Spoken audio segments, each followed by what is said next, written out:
Well, good morning, folks. So good to see you, folks. It's so nice to be here at Catholic TV Studios. Today's gospel, though short, almost ends with like an exclamation point. Jesus is trying to get people's attention, so he says it with this one little saying, whoever has ears ought to hear. So almost like he realizes maybe some people aren't paying as much attention as they should be, and perhaps even today that might be the case. What we see in our readings is that what God seeks for us is that we might worship Him and that we might be obedient. Now on Tuesday, we just celebrated the Feast of the Immaculate Conception. Mary is conceived without sin. She is the new Eve, correct? In that first reading that day, it's of Adam and Eve eating from the tree of knowledge of good and evil, which she wasn't supposed to, and then Adam coming right up behind her and doing the very same thing. And then all of a sudden the repercussions from that happened. They realized they were naked, they were ashamed, and they didn't want to appear before God. And we know what happens is, by eating from that apple, what they've done is they've brought into their lives a knowledge they didn't want to have. And they had a knowledge of what fear is, and they came to experience what strife was. Mary comes on the face of the earth, conceived without sin, and this beautiful little girl, what does she do? She says yes to something she doesn't quite completely understand, but she says yes, to be the handmaid of the Lord and to give birth to the Son of God. How amazing is that? That she could be so obedient to God that though she didn't understand everything, she offered her whole self. And so what was presented to us in the Immaculate Conception is the gift that God gives us, and one who, like ourselves, born into this world, human, was able never to sin, was able to live always in the grace of God. She did not fear. We hear today's first reading. First readings today comes from Isaiah, one of the last prophets. Now we know John the Baptist is the last prophet of the Old Testament. By Isaiah is prophesied even the coming of John, who will say, make ready the path of the Lord. Straighten the path for the Lord. That's what we hear him say. And inside there, a lot of what he's talking about, he's saying, fear not. Do not fear. What happens when we fear? We can become paralyzed. Suppose if there was an appropriate reading, for our time, this is kind of one of those appropriate readings.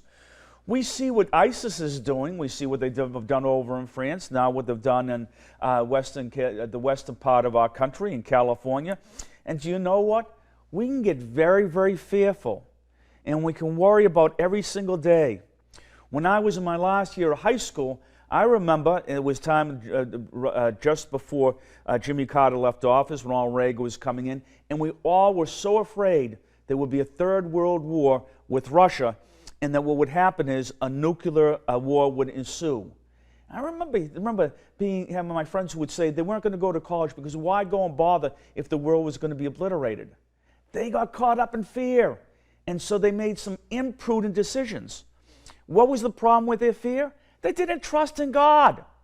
We trust in God, don't we? But do we trust in God all the time? Because I'm a priest in the Mount Dane, and I hate to say it, but you know what, at times in which I don't trust in God. I wish I did. It's because maybe he's not in the center of my mind, which is surprising. But we get so busy with things and so many things to distract us that we forget about the good news. We forget that we're sent here for something great, and that is to serve and to worship God and to bring His message to the poor and the needy. Isn't that what Isaiah says? That the kingdom of God will be at hand when this prophet comes who will say, prepare the way of the Lord. And then John comes. And John, as we hear today, he's talking about preparing Jesus refers to John who will say, prepare the way of the Lord. But then he goes off and he says, but this new order, those in the new order will be even greater than John. The new order is the Messiah comes, the new and eternal covenant comes, and then we have that great gift of the Eucharist of Jesus' body, soul, and divinity, which is inside of us, which transforms us, and it helps us to be more in line with the Lord and to praise and worship Him. What we need to combat something like ISIS is God's love, the message of Jesus Christ, to have a world that really cares for the poor. Why do people join ISIS? because they think they have, because they're not thinking clearly. They think they have no economic opportunities. They think this is the only great thing that they can do is to give their life for Allah. And you know, that's a failure on our part to provide them with the means to get out of that poverty and to serve God, to know what the gospel is. And that's just not the job of the religious and the ordained. That's the job of all of us, to live life in God's love and to trust in God, to not be fearful, to know that we live in a new order, and that is the new and eternal covenant, and to jealously guard our faith and to generously share it with those around us. This is the Advent season. It is a joyous season. We now will celebrate the third week of Advent, which is all about rejoicing. Let us rejoice in the way that we spread the gospel, and especially in the ways we spread the gospel in our actions. May God bless you all.